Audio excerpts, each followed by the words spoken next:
Olá pessoal, tá tudo bem com vocês? Tudo beleza comigo também. Nesse vídeo eu quero discutir a respeito do tema o átomo e o quantum. E vou passar pelos seguintes subtemas: falar sobre modelos, os quanta de luz, o efeito fotoelétrico, ondas como partículas, partículas como ondas, em seguida, ondas de elétron, o tamanho relativo do átomo e finalizando com previsibilidade e caos. Perceba que são diversos assuntos e eu posso fazer um vídeo mais extenso que o padrão. Entretanto, você pode adotar como estratégia de aprendizagem assistir somente um ou dois tópicos e assistir o restante depois, ou por 10 minutos ou 5 que seja, e também deixar os seus comentários no vídeo, ok? Começando com uma grande ideia. As partículas de matéria e a luz possuem propriedades de onda e partícula. A estrutura atômica é revelada pela análise da luz, portanto, nós vamos conhecer o átomo através da luz que ele emite. A luz tem uma natureza dupla, que altera radicalmente a nossa compreensão do mundo atômico. Por exemplo, a luz colorida emitida pelos fogos de artifício revela qual é o elemento químico que compõe determinado fogo de artifício. Continuando. No primeiro tópico falando sobre modelos, e aqui uma primeira constatação. Ao longo dos séculos, houve dois modelos principais de luz, o modelo de partículas e o modelo de onda. Ninguém sabe como é a estrutura interna de um átomo, pois não há como vê-lo com os olhos. Para visualizar os processos que ocorrem no domínio subatômico, construímos modelos, que são representações de um objeto de estudo. O modelo planetário, em que os elétrons orbitam o núcleo, foi sugerido pelo físico dinamarquês Niels Bohr em 1913 e ainda é útil para a compreensão da emissão de luz. O modelo de planetário foi substituído pelo modelo mais complexo, no qual os elétrons são apresentados como nuvens. Então, este é uma representação do modelo planetário, em que os elétrons fazem órbitas definidas ao redor do núcleo atômico, e foi substituído por um modelo em que você tem uma região que é o núcleo, ok? E aqui você vai ter regiões de probabilidade de encontrar o elétron. O modelo nos ajuda a entender processos que são difíceis de visualizar. Um modelo útil de átomo deve ser consistente com um modelo de luz, como se a luz fosse uma espécie de radiografia do átomo. A maior parte do que sabemos sobre os átomos aprendemos com a luz e outras radiações que eles emitem. A maior parte da luz vem do movimento de elétrons dentro do átomo, como é o exemplo do efeito fotoelétrico que vou comentar a seguir. Houve dois modelos principais de luz: o modelo de partícula e o modelo de onda. Então a onda tinha esse comportamento dual. Na verdade, ela tem ainda, ok? Pode ser interpretada como partícula e como onda. Um defensor do modelo de que a luz se comporta como partícula foi Isaac Newton. E um defensor de que a luz se comporta como uma onda foi Christian Huygens. O modelo de que a luz é uma onda foi reforçado por Thomas Young, que demonstrou o fenômeno de interferência construtiva e destrutiva da luz. Posteriormente, Maxwell propôs que a luz seja uma onda eletromagnética. O modelo de onda ganhou apoio adicional quando Heinrich Hertz produziu ondas de rádio que se comportam conforme Maxwell havia previsto. Agora, em 1905, Albert Einstein ressuscitou a teoria das partículas de luz. Finalizando essa ideia sobre modelos, uma pergunta bem simples: quais são os dois principais modelos de luz? Bem fácil, né? Caminhando agora para o segundo tópico, falando sobre os quanta de luz. Uma constatação: a energia de um fóton é diretamente proporcional à frequência do fóton. Portanto, uma relação aqui importante entre frequência e energia. Einstein visualizou partículas de luz como feixes concentrados de energia eletromagnética. Max Planck propôs que os átomos não emitem e absorvem a luz de forma contínua, mas em pequenos pedaços. Cada pedaço foi considerado um quantum, ou uma unidade fundamental. Então, esse quantum são pedacinhos, pacotes de luz. Planck acreditava que a luz existia como ondas contínuas, mas que a emissão e a absorção ocorreram em pedaços quânticos, que é o quantum, ok? Einstein foi mais longe nessa proposição e propôs que a luz é composta pelo quanta, ok? Então, quando eu falar de quantum, que é o plural, ok? E no singular a gente vai ter o quanta de luz. Um quantum de energia luminosa agora é chamado de fóton. Então, fóton é a unidade, é o pedacinho de energia, ok?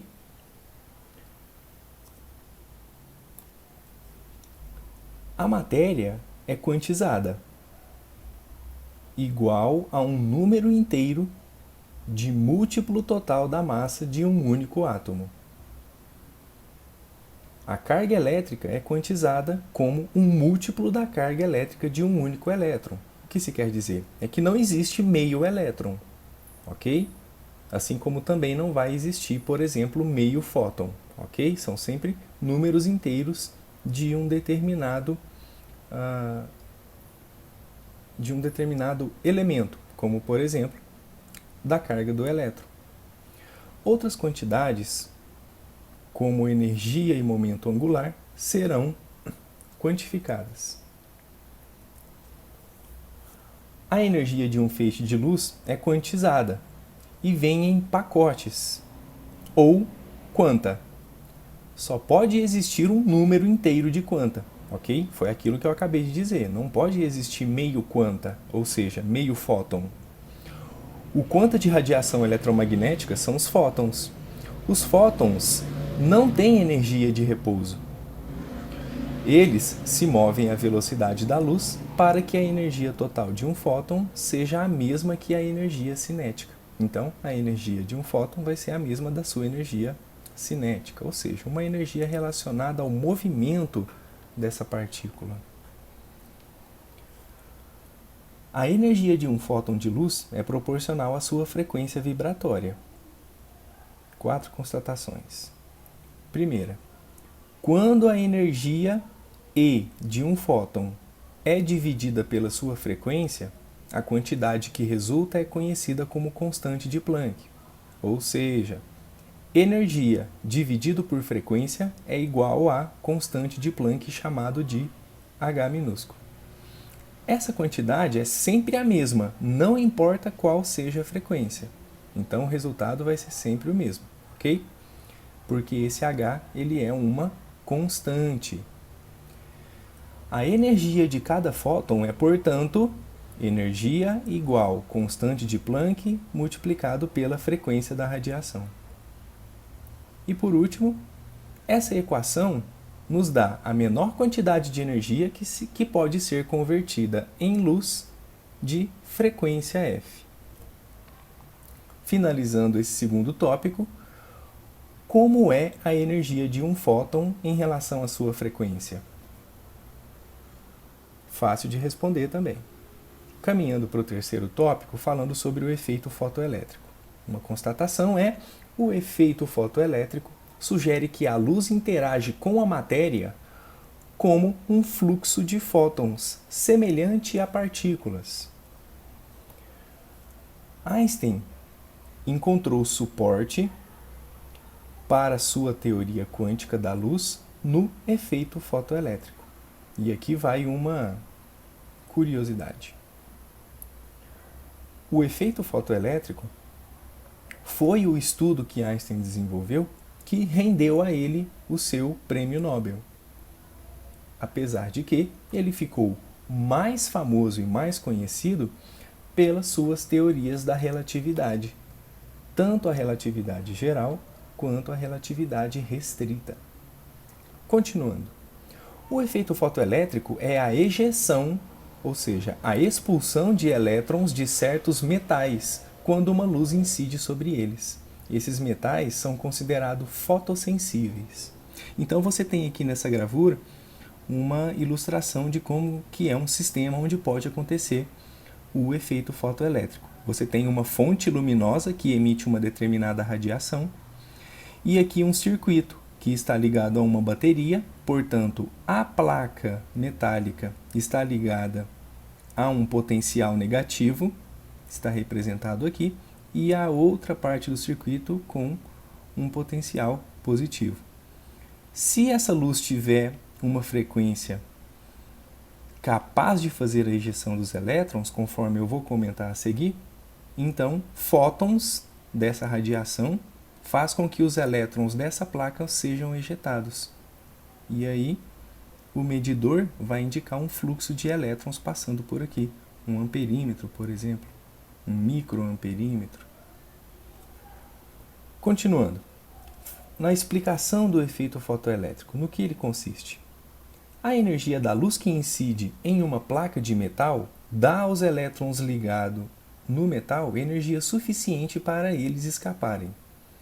A luz de alta frequência, mesmo de uma fonte fraca, é capaz de expulsar os elétrons de uma superfície metálica fotossensível. Ok? Então, uma fonte de alta frequência é capaz de expulsar os elétrons de uma superfície metálica fotossensível. Consideração: a luz de baixa frequência, mesmo de uma fonte muito intensa ou muito brilhante, não pode ejetar os elétrons, porque a frequência é baixa. Uma vez que a luz brilhante carrega mais energia do que a luz fraca, era intrigante que uma luz azul e fraca pudesse ejetar os elétrons, enquanto uma luz vermelha e bem intensa não podia ejetar esses elétrons. Então perceba que há uma relação entre a cor da luz e sua frequência. Einstein explicou o efeito fotoelétrico em termos de fótons, que é o quanta de radiação. A absorção de um fóton por um átomo na superfície metálica é um processo de tudo ou nada. Ou acontece ou não. Apenas um fóton é absorvido por cada elétron ejetado do metal. O número de fótons que atinge o metal não está relacionado com a ejeção de elétrons. Então, o número de fótons que atinge o metal não está relacionado com a ejeção de elétrons, não está relacionado com a intensidade da fonte luminosa, e sim com a sua frequência. Se a energia do fóton for grande o suficiente, o elétron será ejetado do metal. A intensidade da luz não importa. Da relação energia igual constante de Planck vezes a frequência, o fator crítico é a frequência ou a cor da luz. Desculpa, turma. Continuando. Cada fóton de luz azul ou violeta possui energia suficiente para liberar um elétron do metal. Alguns fótons de luz azul ou violeta podem expulsar alguns elétrons, porque eles têm uma frequência suficiente para poder fazer essa interação. Muitos fótons vermelho ou laranja não podem expulsar um único elétron, porque a frequência dessa radiação relacionada ao vermelho e ao laranja é uma frequência mais baixa. Somente os fótons de alta frequência têm a energia necessária para ejetar o elétron, como a frequência da radiação de luz azul ou da violeta. A energia de uma onda está espalhada por uma ampla frente de onda.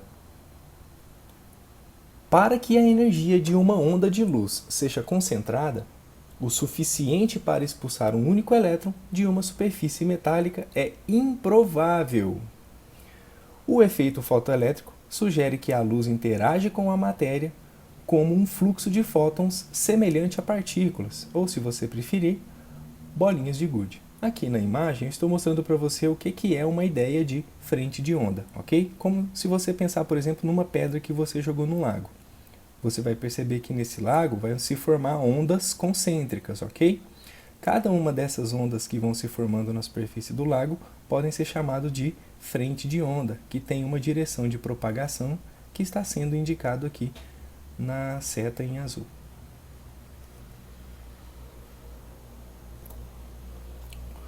O número de fótons em um feixe de luz controla o brilho do feixe inteiro. A frequência da luz controla a energia de cada fóton individualmente. A verificação experimental da explicação de Einstein foi feita 11 anos depois pelo norte-americano Robert Millikan. Todos os aspectos da interpretação de Einstein foram confirmados, incluindo a proporcionalidade direta da energia fotônica à sua frequência. Agora uma questão para se pensar sobre o efeito fotoelétrico. A luz de alta frequência expulsará um número maior de elétrons do que a luz de baixa frequência? Lembrando que a luz ela pode ejetar elétrons. Se a luz for mais intensa, ela vai ejetar mais elétrons com a mesma energia cinética. Então, aqui você tem uma fonte de luz, aqui você já tem duas fontes de luz, dando a intensidade maior de radiação incidindo aqui na placa metálica. Uma luz, se ela for de baixa frequência, ela não ejeta os elétrons, mas uma luz de alta frequência pode ejetar os elétrons. Qual que será a resposta para esse tipo de questionamento? A resposta é não necessariamente. A resposta vai ser um sim se os elétrons são ejetados pela luz de alta frequência, mas não pela luz de baixa frequência, porque os seus fótons não possuem energia suficiente. E é esse o raciocínio que a gente construiu até aqui, essa relação com a frequência. Se a luz de ambas as frequências podem ejetar os elétrons, o número de elétrons ejetados depende do brilho da luz, e aí não vai depender da sua frequência. Finalizando a discussão sobre efeito fotoelétrico, uma pergunta. O que o efeito fotoelétrico sugere sobre a maneira como a luz interage com a matéria? Uma pergunta tranquila também, ok? Continuando e passando para o quarto tópico, ondas como partículas. A luz se comporta como ondas quando viaja no espaço vazio e como partículas quando interage com a matéria sólida. Aqui um exemplo. Uma fotografia tirada com uma luz extremamente fraca fornece um exemplo impressionante da natureza das partículas de luz. A imagem se processa fóton a fóton. Então, olha aqui na imagem A,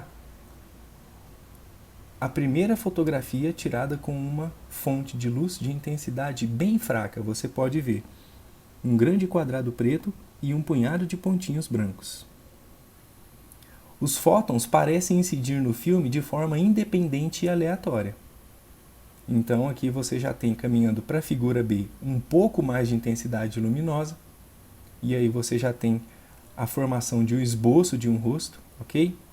Mais intensidade luminosa na imagem C, na D, mais intensidade luminosa, ok? E aqui você tem a fotografia completa. Falando agora uma pergunta sobre ondas como partículas. O que faz com que a luz se comporte como uma onda? E o que faz com que ela se comporte como uma partícula? Passando agora para o quinto tópico. Um físico chamado Louis de Broglie sugeriu que toda a matéria poderia ser vista como tendo propriedade de onda.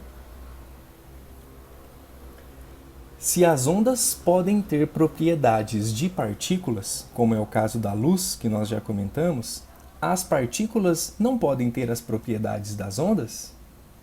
Essa pergunta foi colocada por Louis de Broglie em sua resposta e ganhou um prêmio Nobel de Física.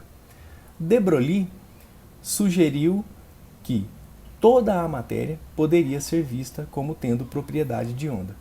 E isso inclui eu, você, a mesa, enfim, qualquer objeto material pode ter um comportamento como onda. Aqui na imagem ao lado está sendo dito o seguinte, que o quanta de luz, elétrons e outras partículas, de certa forma, se comportam como se fossem partículas e de outras formas como se fossem ondas. Caminhando na discussão, todas as partículas, elétrons, prótons, átomos, mármore e até mesmo humano têm o comportamento de onda. Para você saber esse comportamento de onda, tem que fazer uma continha simples. O comprimento de onda vai ser igual à constante de Planck dividido pelo momento. E esse H é a constante de Planck que a gente viu lá na relação entre energia e a frequência da radiação. O comprimento de onda de uma partícula é chamado comprimento de onda de de Broglie, ok? Uma partícula de grande massa e velocidade normal tem um comprimento de onda muito pequeno para ser detectado por meios convencionais. Portanto, se a gente fosse calcular o comprimento de onda do meu corpo, ou do seu corpo, ou da mesa, seria um comprimento de onda que não daria para ser detectado. Uma minúscula partícula como um elétron em movimento com velocidade conhecida já vai ter um comprimento de onda que é possível ser detectado. O comprimento de onda dos elétrons é menor do que o comprimento de onda da luz visível, mas é suficientemente grande para produzir um efeito que a gente vai chamar de difração. Um feixe de elétrons pode ser difratado, relacionado à difração, e sofre interferência de ondas na mesma forma que a luz faz. Então, vamos pensar um pouco sobre difração. A difração de um feixe de elétrons produz um padrão de interferência. Então, lançando elétrons através de uma minúscula fenda, a gente pode obter um padrão como esse aqui da imagem A. Um padrão escuro, claro, escuro, claro, escuro, claro, escuro, claro, escuro, claro, e o espaçamento entre regiões entre claro e escuro vai diminuindo quanto mais para a direita da imagem a gente analisa. Isso é o que a gente vai chamar de franjas. As franjas produzidas por um feixe de luz são muito semelhantes a produzidas por feixe de elétrons. Então aqui está franjas produzidas por feixes de elétron e aqui franjas produzidas por um feixe de luz. Um microscópio eletrônico usa a natureza das ondas dos elétrons. O comprimento de onda dos feixes de elétron é tipicamente milhares de vezes menor do que o comprimento de onda da luz visível. Portanto, o microscópio eletrônico, não é um microscópio óptico, é capaz de distinguir detalhes milhares de vezes menores do que é possível com o microscópio óptico. Então está aqui uma imagem de uma mosca obtido com microscópio eletrônico. É uma imagem mais cheia de detalhes. Finalizando esse tópico 5, em que falamos sobre partículas como ondas, o que de Broglie sugeriu sobre toda a matéria? Pergunta fácil também, hein? Caminhando para o sexto tópico, ondas de elétrons. De acordo com a teoria das ondas da matéria de de Broglie, as órbitas dos elétrons existem apenas quando uma onda de elétrons se fecha em si na mesma fase. O modelo planetário de átomo, que a gente viu no começo do slide, do átomo, foi útil para poder explicar os espectros atômicos dos elementos e por que os elementos emitiam apenas certas frequências de luz. Primeiro, um elétron tem diferentes quantidades de energia quando está em órbita diferente em torno do núcleo. Um elétron está em um nível de energia diferente quando está em uma órbita diferente. Conforme o elétron muda de órbita, portanto, ele vai mudar a sua energia, que fique claro isso. Os elétrons em um átomo normalmente ocupam os níveis de energia mais baixos disponíveis, que é o que vai ser chamado de estado fundamental. O modelo de Bohr do átomo, as órbitas eletrônicas, corresponde a diferentes níveis de energia. Portanto, tem o núcleo atômico, e aí vem a primeira camada, segunda camada, ok? E assim por diante, conforme for a complexidade do átomo. O modelo de Bohr é a explicação do espectro atômico. Um elétron pode ser impulsionado para um nível de energia mais elevado, ou seja, ele pode mudar de órbita. Isso ocorre em tubos de descarga de gás, com sinais de neon. Isso pode acontecer também nas lâmpadas que a gente tem na sala de aula, ok? Aqui você tem em casa também. As lâmpadas fluorescentes vão ter gases em que os elétrons podem mudar de níveis. A corrente elétrica aumenta os elétrons do gás para níveis de energia mais altos. À medida que os elétrons retornam para o nível mais baixo, eles vão emitir fótons de luz.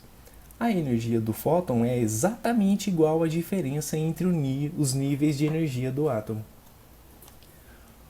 O padrão de linhas no espectro de um elemento corresponde às transições de elétrons entre os níveis de energia dos átomos desse elemento. Então, por exemplo, o elemento hidrogênio, ele vai ter um determinado espectro. Eu até poderia ter colocado essa imagem aqui. Tenho diversas delas e são imagens bem bonitas. O elemento hidrogênio tem um padrão de emissão bem conhecido. O sódio tem um padrão bem conhecido de luz emitida.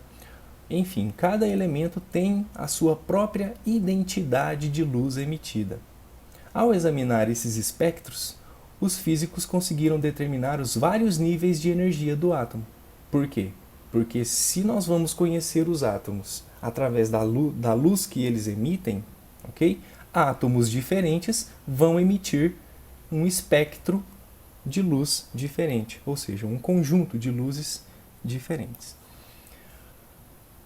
Por que os elétrons estavam a distâncias discretas do núcleo atômico? Isso foi resolvido pensando no elétron não como uma partícula girando ao redor do núcleo, mas como sendo uma onda.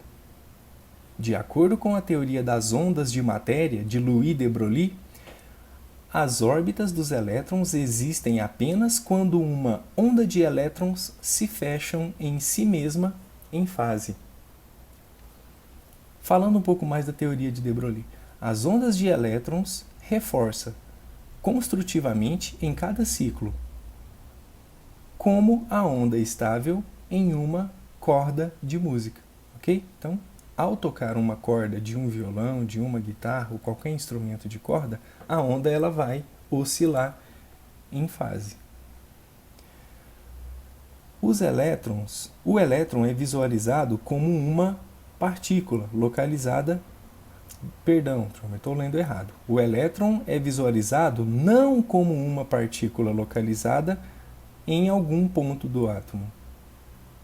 Sua massa e carga estão espalhados por uma onda parada em torno do núcleo. O comprimento de onda da onda dos elétrons deve caber uniformemente na circunferência das órbitas. Bom, pode parecer bem complexo visualizar isso, mas aqui eu já tenho uma imagem mais simples para guiar o seu raciocínio. De Broglie sugeriu que os elétrons têm um comprimento de onda. Então, em vez de descrever como uma partícula, como essa, a gente vai descrever o elétron como sendo uma onda, como essa daqui, ok? As órbitas dos elétrons existem somente quando a circunferência da órbita é um múltiplo inteiro do comprimento de onda. Então você vê aqui que a onda ela se fecha em fase sobre ela mesma. Então aqui a gente poderia ter uma órbita bem definida de acordo com a teoria quântica do Louis de Broglie. E agora, quando a onda não se fecha em si mesma, ela vai sofrer uma interferência destrutiva. E aí, se ela não fecha exatamente aqui, você não pode ter uma órbita bem definida aqui nesse ponto. A circunferência da órbita mais interna, de acordo com este modelo, é igual ao comprimento a um comprimento de onda da onda de elétron. Então você tem aqui a primeira órbita, ou seja, n igual a 1, ok? Igual a um comprimento de onda, um pedacinho da onda. A segunda órbita tem uma circunferência de 2 comprimentos de onda, ou seja, vai ser uma montanha e um vale, mais uma montanha e mais um vale, conforme é mostrado aqui nessa figura. Ó. O n igual a 2 é 2 vezes o desenho da figura anterior, ou seja, 2 comprimentos de onda. Então a gente tem aqui o núcleo atômico, o primeiro nível, formado por um comprimento de onda, o segundo nível, aqui em azul, formado por 2 comprimentos de onda, e assim sucessivamente. O terceiro nível com 3 comprimentos de onda, o quarto nível com 4 comprimentos de onda, enfim. A circunferência da órbita são múltiplos do número total de comprimentos de onda dos elétrons, que diferem para os vários elementos. Cada elemento químico vão ter os seus comprimentos de onda e as suas órbitas diferentes. Isso resulta em níveis discretos, ou seja, inteiros de energia, que caracterizam cada elemento. O que se quer dizer com discreto é que eu não poderia ter aqui uma órbita sendo, por exemplo, igual a meio. A órbita ela é sempre um número inteiro, 3, 4, 5, 6, 7 e assim por diante, ok? Como a circunferência das órbitas de elétrons são discretas, os raios dessas órbitas e, portanto, os níveis também são discretos. Nesta versão simplificada da teoria do átomo de de Broglie, as ondas são mostradas somente em caminhos circulares ao redor do núcleo. Em um átomo real, as ondas estacionárias compõem uma espécie de concha esférica e elipsoidal, em vez de planas e circulares. Então isso aqui é só um modelo representacional, porque na realidade seria algo bem mais diferente do que está sendo representado na imagem. Isso explica porque os elétrons não fazem movimento em espiral e colapsa no núcleo quando os fótons são emitidos. Uma vez que a órbita é descrita por uma onda estável, a circunferência da menor órbita pode ser menor do que um comprimento de onda. No modelo de onda do átomo, as ondas de elétrons também se movem para dentro e para fora, se aproximando e se afastando do núcleo. Então perceba que a eletrosfera, a parte de fora do núcleo, é algo bastante dinâmico e cheio de movimento. As ondas de elétron estão em 3 dimensões, formando uma espécie de nuvem de elétrons. Está aqui uma imagem exemplificando como que seria se o elétron emitisse luz, ok? E ele fosse diminuindo a sua órbita em espiral até colapsar com o núcleo. Mas de fato isso não acontece, ok? O átomo ele é estável. Finalizando a discussão sobre ondas de elétrons, uma pergunta. Como a teoria das ondas da matéria de de Broglie descrevia as órbitas dos elétrons? Falando agora sobre o tamanho relativo dos átomos. Os raios das órbitas de elétrons no modelo do átomo de Bohr são determinados pela quantidade de carga elétrica no núcleo. O único próton no átomo de hidrogênio contém um elétron com carga negativa em uma órbita em um raio particular. Portanto, o átomo de hidrogênio é o átomo mais simples que a gente tem na natureza. O hélio, que pode ser criado a partir da fusão de 2 átomos de hidrogênio, no hélio o elétron em órbita seria puxado para uma órbita mais estreita ou mais interna, com a metade do raio do átomo de hidrogênio, uma vez que a atração elétrica é dobrada, porque o átomo de hélio, ok, ele tem um núcleo um pouco mais complexo do que o do átomo de hidrogênio. Isso não acontece muito porque a carga dupla positiva que tem no núcleo do hélio atrai e sustenta um segundo elétron. Então, apesar do núcleo atômico do hélio já ter 2 prótons, ok? Uma carga duplamente positiva, vai caber mais um elétron nesse átomo de hélio. A carga negativa do segundo elétron diminui o efeito do núcleo positivo.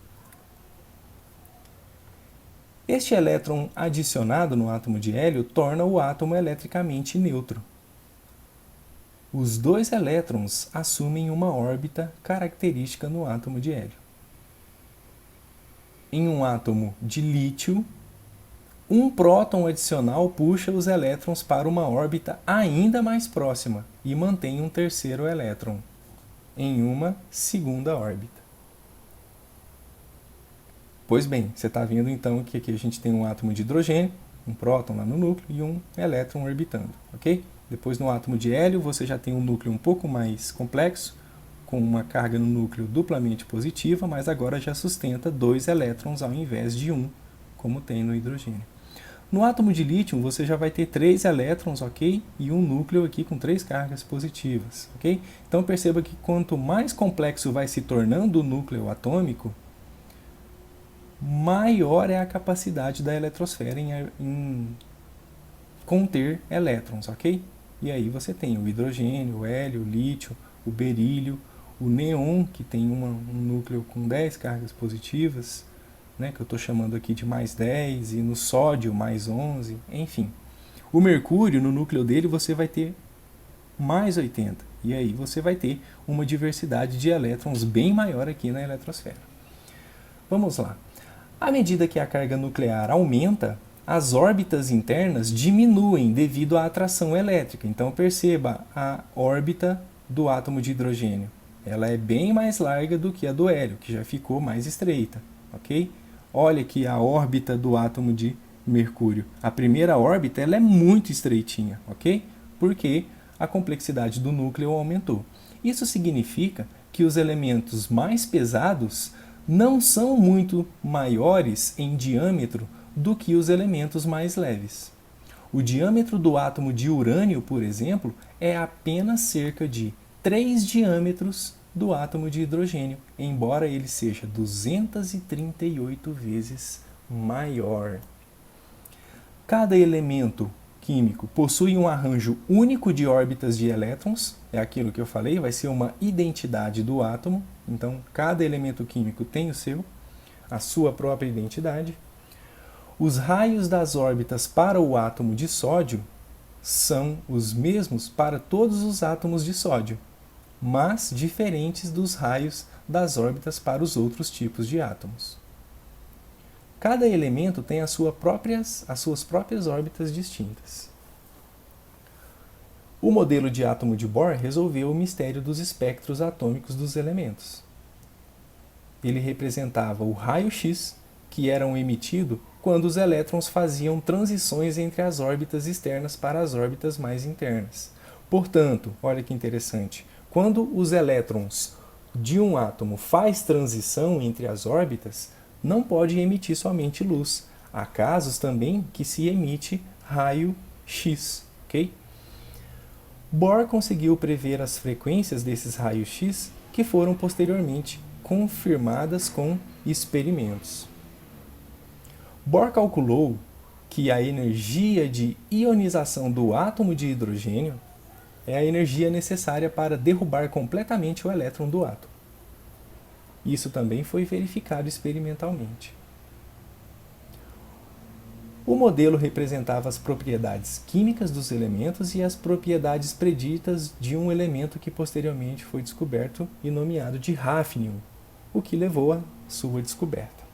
Então, conhecendo a identidade dos átomos, preveu-se que poderia ter um elemento que tinha uma identidade já conhecida, mas ainda não tinha sido descoberto. Foi o hafnium. Bohr rapidamente apontou que o seu modelo deveria ser interpretado como um começo bem grosseiro. A imagem de que elétrons girava como planetas sobre o Sol, ou em volta do Sol, não devia ser tomada literalmente. Suas órbitas discretas eram representações conceituais de um átomo cuja descrição posterior envolvia a descrição de uma onda. Então, caminhando nesse sentido, a gente vai ter o seguinte: no modelo que Bohr representou para o átomo, os elétrons orbitam o núcleo como planeta em volta do Sol. Okay? Então você tem o Sol no centro e uma órbita planetária aqui, por exemplo. Mas não era para ser interpretado assim, era apenas uma forma grosseira de você visualizar como isso poderia ser. Porque, na verdade, aquilo que é o nosso modelo planetário de átomo pode ser entendido como sendo uma onda, ou seja, essa órbita ela não é muito bem definida, ela é composta por uma onda tridimensional, tanto para cima e para baixo, quanto para a direita e para a esquerda, ou para um lado e para o outro. De acordo com a ideia de de Broglie, uma onda segue em uma órbita. Então, essa órbita foi entendida como uma onda, ok? E os modelos elétrons de onda são distribuídos em uma nuvem ao longo de todo o átomo. Então, você vai ter aqui probabilidades de encontrar o elétron em determinadas regiões do átomo, que são as probabilidades na mecânica quântica. Isso aqui é o que a gente pode chamar de nuvens de elétrons. É um modelo mais correto de se representar o átomo. Aqui a gente tem algo muito interessante, que é a equação de onda na mecânica quântica. Mas enfim, não se assuste com ela. Uma equação muito bonita, cheia de letras que provavelmente você só vai conhecer se você fizer uma graduação específica em física ou em engenharia.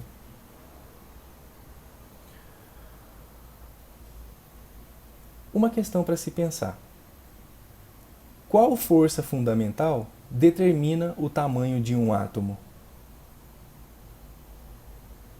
Resposta é a força elétrica existente entre o núcleo e a eletrosfera do átomo. Passando para o nosso penúltimo tópico, o tamanho relativo dos átomos. O que determina os raios das órbitas nos elétrons do modelo de Bohr do átomo? Essa é uma pergunta fácil, ok? Enfim, o último tópico vai ser física quântica. As interações subatômicas descritas pela mecânica quântica são regidas por leis de probabilidade, não leis de certeza. Os físicos ficaram convencidos de que as leis newtonianas, que funcionam tão bem para os objetos grandes, não se aplicam ao micromundo do átomo. No mundo macroscópico, o estudo do movimento é chamado de mecânica, ou às vezes mecânica clássica, que é exatamente a mecânica que a gente estuda no primeiro ano do ensino médio. O estudo do movimento das partículas no micromundo, ou no microcosmo, dos átomos e núcleos é chamado de mecânica quântica. O ramo da física, que é o estudo geral do micromundo de fótons, átomos e núcleos, é simplesmente chamado de física quântica. Existem incertezas fundamentais nas medidas do domínio atômico. Para a medição de quantidades macroscópicas, ou seja, quantidades grandes do nosso mundo, como, por exemplo, a temperatura dos materiais ou a velocidade da luz e a velocidade do som, não há limite para a precisão com que o experimentador ele pode fazer a medida. As medidas subatômicas, como o momento linear e a posição de um elétron ou a massa de uma partícula extremamente curta, são inteiramente diferentes. Ou seja, não se mede as coisas no mundo macroscópico com a mesma precisão que se mede no mundo microscópico. Nesse domínio, as incertezas em muitas medidas são comparáveis às magnitudes das próprias quantidades. As interações subatômicas descritas pela mecânica quântica são regidas por leis de probabilidade e não leis de certeza. Portanto, a gente pode dizer que, retomando a figura anterior aqui, que eu havia mostrado para vocês, há uma probabilidade de se encontrar um elétron nessa região e uma probabilidade menor de encontrar o elétron nessa outra região. Portanto, são leis de probabilidade. E não é certeza que o elétron está aqui e não está aqui, ok? É algo bem interessante de ser estudado. Bom, a gente precisa finalizar o raciocínio, ok? E aqui vem uma última pergunta. Quais leis governam as interações descritas pela mecânica quântica? Falando agora sobre previsibilidade e caos, a previsibilidade em sistemas ordenados, tanto newtonianos quanto sistemas quânticos, depende do conhecimento das condições iniciais do que você está analisando. Quando sabemos as condições iniciais de um sistema ordenado, podemos fazer previsões sobre isso. Conhecer as condições iniciais nos permite indicar em que lugar um planeta estará após um certo tempo, ou onde um foguete lançado irá pousar. Agora, no micromundo quântico, ou seja, no mundo subatômico, damos probabilidades de onde um elétron é provável de ser localizado. Calculamos a probabilidade de uma partícula radioativa se desintegrar em um determinado intervalo de tempo. Alguns sistemas, no entanto, sejam newtonianos ou sejam quânticos, não são ordenados. Eles são inerentemente imprevisíveis. Esses são os chamados sistemas caóticos. Exemplo de sistema caótico, para você ter uma ideia, é, por exemplo, um grão de pólen que cai na superfície de um copo com água. Esse grão de pólen ele pode ter uma trajetória caótica. Um outro exemplo muito interessante é, por exemplo, bolsa de valor. As bolsas de valores são exemplos de sistemas caóticos. Uma característica dos sistemas caóticos é que as ligeiras diferenças nas condições iniciais resultam em um resultado muito diferente mais tarde. Por exemplo, o clima ele é caótico. Pequenas mudanças no clima de um dia podem produzir mudanças grandes, e em grande parte imprevisíveis, uma semana depois. Essa barreira, a boa predição, levou o cientista Edward Lorenz a perguntar: a aba das asas de uma borboleta no Brasil desencadeou um tornado no Texas? Ou seja, pequenas ações desencadeando grandes consequências. Agora falamos sobre o efeito da borboleta ao lidar com uma situação em que os efeitos muito pequenos podem se transformar em efeitos muito grandes. Finalizando com uma pergunta: o que determina a previsibilidade em sistemas ordenados? Pense aí nessa resposta. Se quiser, você pode responder as perguntas aí logo abaixo aí no vídeo, que eu também vou deixando os comentários, ok? Esses aqui são os livros que eu utilizo para preparar as aulas e os slides para vocês. Qualquer dúvida, deixe um comentário. Quero agradecer demais a sua atenção e a sua paciência para fazer essa discussão a respeito do átomo e do quantum, ok? Espero que você tenha aprendido alguma coisa. Estou sempre à disposição para te auxiliar e para poder tirar suas dúvidas. Conte comigo. Um forte abraço e até o próximo vídeo.